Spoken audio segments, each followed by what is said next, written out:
The views expressed on the following program are not necessarily those of this station, its owners, staff, or management. The following program is sponsored by Citizens Financial Security.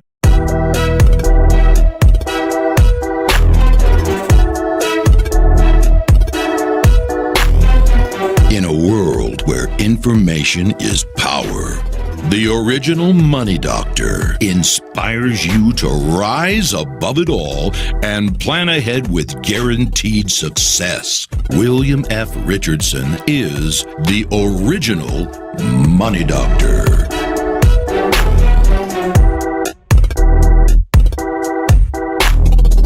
Hi, this is William Richardson with your Principle of the Day.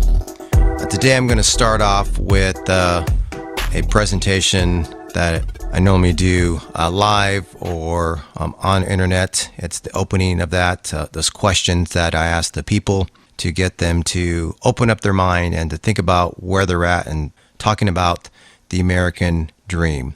What's controlling us? 95% of issues that we deal with, we can take care of them by only writing a check.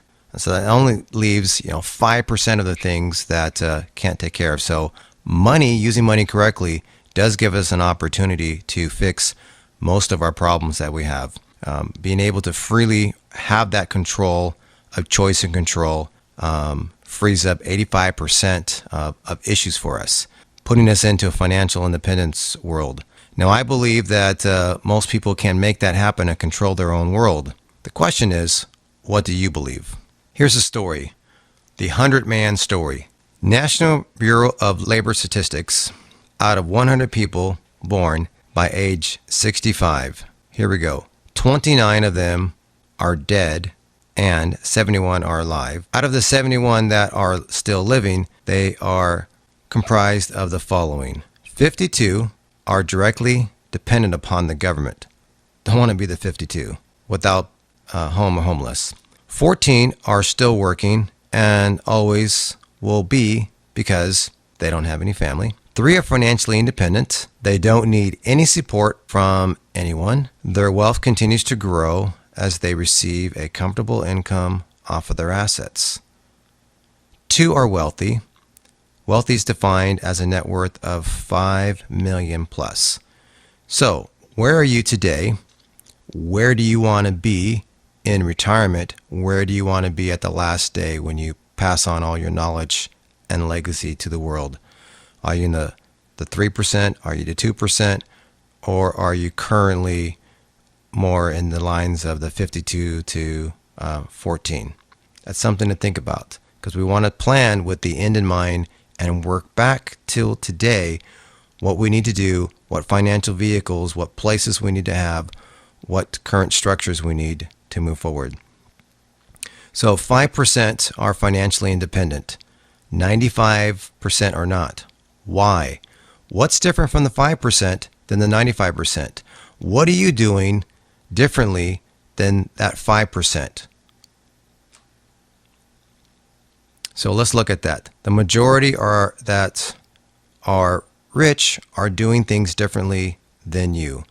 And we're defining rich now as money, because we do know that true wealth is defined not by our assets, financial assets, it's by our intellectual assets, our educational assets, and what we're going to give to our children, our family, and to the community in large is what we consider true wealth here on the original Money Doctor. Are you rich? Where are you?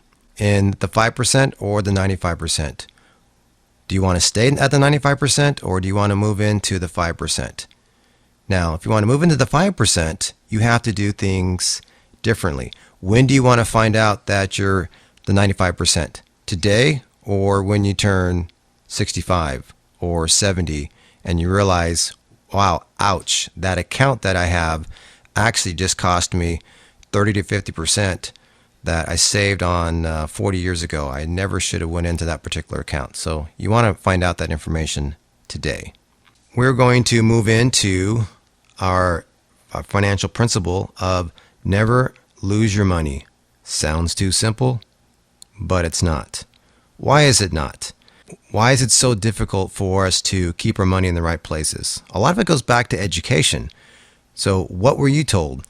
What were you told by your parents, your grandparents, the American dream, why we do what we do?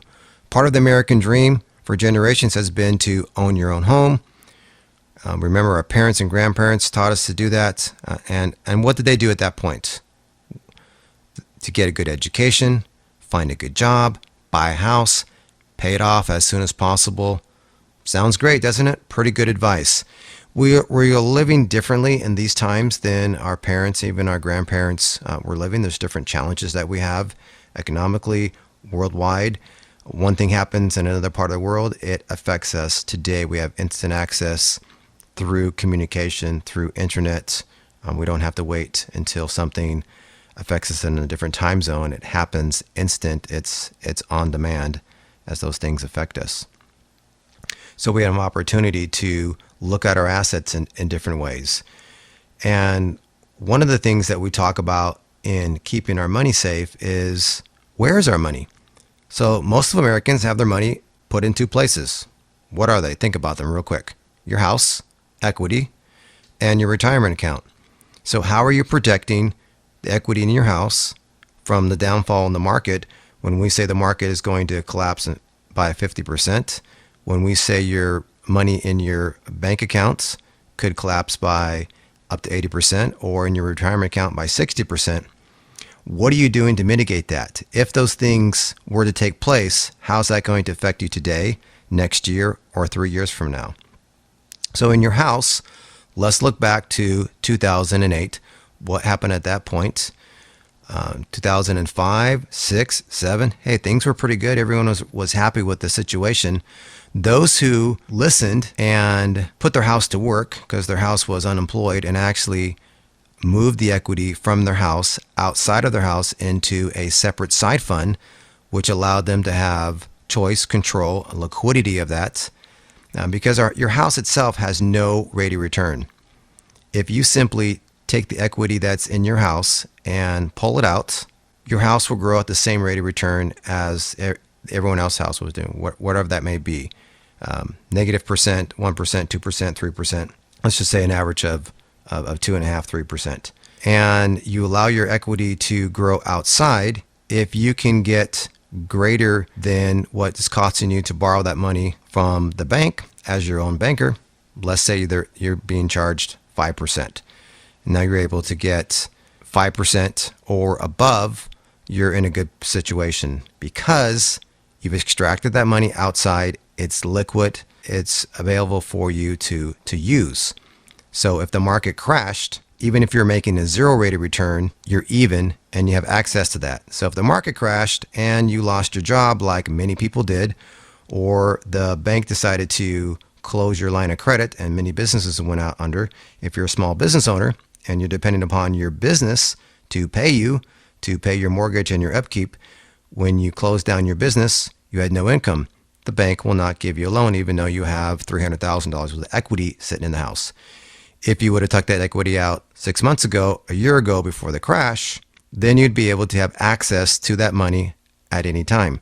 Now you can negotiate with your bank. Now you can decide who's in the better position. Are you or the bank? There's no money in the house. The market dropped. I think you're in a better position to talk with the bank to make proper decisions, to find out if you're going to work with them to sell the property or what you're going to do when your money is liquid and you have choice and control. Now, on the same side, in your retirement account, if you have your money sitting in the retirement account and it is in a situation where it's let's say a 401k or an IRA, for example, and that money's been growing tax deferred, you bought into that you got the tax break up front and the opportunity to work with your employer or the government to have a tax break on your taxes. Well, you're really paying a lot of money for that small tax break today. As that money grows, now you're in a higher tax bracket or you're not in a higher tax bracket. You have to access that money. How do you get to it? If you're not old enough, you're going to pay a penalty. If you take too much out, your taxes are going to go up. So it really depends where you have that money. If the market crashed, you will lose all that money. It's not accessible to you.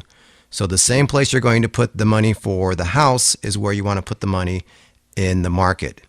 what's your risk level. So if you have a high risk level, then you have a little bit of money in the right place. Now we'll come back to this in other sessions, and so feel free to listen to this again. But with that said, keep your money safe.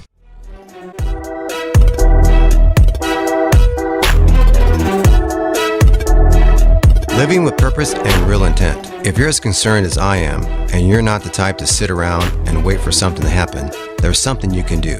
Special gift invitation. How to get growth, protection, and income for your money. Send a request for a special promo code to watch this new online video training series absolutely free in the comfort of your home or office. You will learn how hardworking American families protect and control their retirement money and never expose it to stock market risk or massive taxation. Watch this free video series and learn the rules. Send requests to info@citizensfinancialsecurity.com. That's info@citizensfinancialsecurity.com to view video online. Video series is shared as a public benefit for enlightenment. As a financial strategist, William F. Richardson coaches college students, families, and businesses on income planning strategies. He focuses on how to create lifestyle benefits and retirement savings by following simple rules and proven concepts to optimize assets, preserve capital, and minimize taxes. During the Great Recession, clients of Citizens Financial Security who followed these strategies didn't lose one penny of their savings or retirement money, while others lost 30 to 60% of their life savings as the market adjusted. Assuming you've chosen to follow these strategies, there would have been zero losses due to market volatility, and your financial goals would be on track. Your money would have been triple compounding, protected, and available tax-free for any reason. Visit us at the World Economic Report at moneydoctoradvisor.com and visit our corporate sponsor, citizensfinancialsecurity.com, or call 916-500-4905. That's 916-500-4905.